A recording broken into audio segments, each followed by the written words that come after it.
I really like to dance in the studio. Like when it's not beautiful, it's just like expressions. And I really like to dance silly when the music is really good.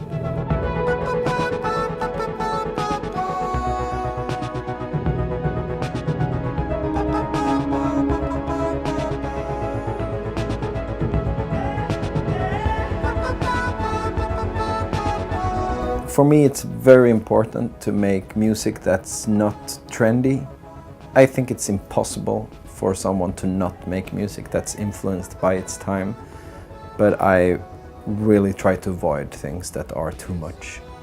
So much great new music uses the auto-tune, and it sounds fantastic, but it's also gonna be dated, and I don't want to end there where the music gets connected to a certain period.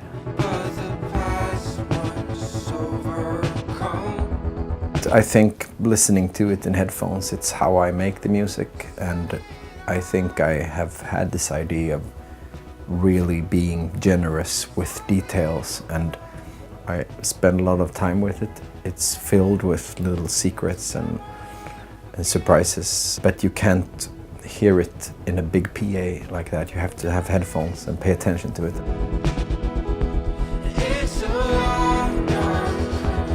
When a sound is visible, I want to hide it. That has been a very big part of how I've been working. Like I've been trying to hide everything. The correct word for it might be like working with symphonic sounds in the verbal sense of like building sounds that are made of 2 sounds or 3 sounds and making them into one body. It makes the music last long, and it's a lot of things to discover in the music. So I think from an art perspective, it might be a wise way to work, and I think I like listening to that kind of music also.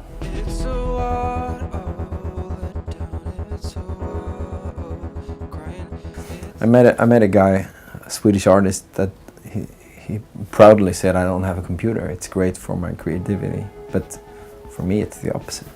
I love Cubase, this German software. It's pretty odd. Like when you meet someone that uses it, it's like, oh, are you crazy? Like also, it's nice. And I have this really personal relationship with software. You don't need expensive tools to make music, and I think it's fantastic.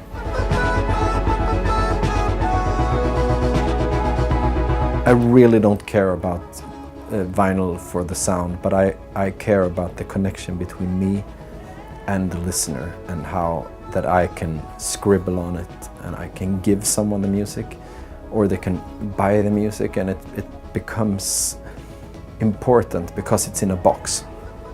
But no, sound-wise, I couldn't care less.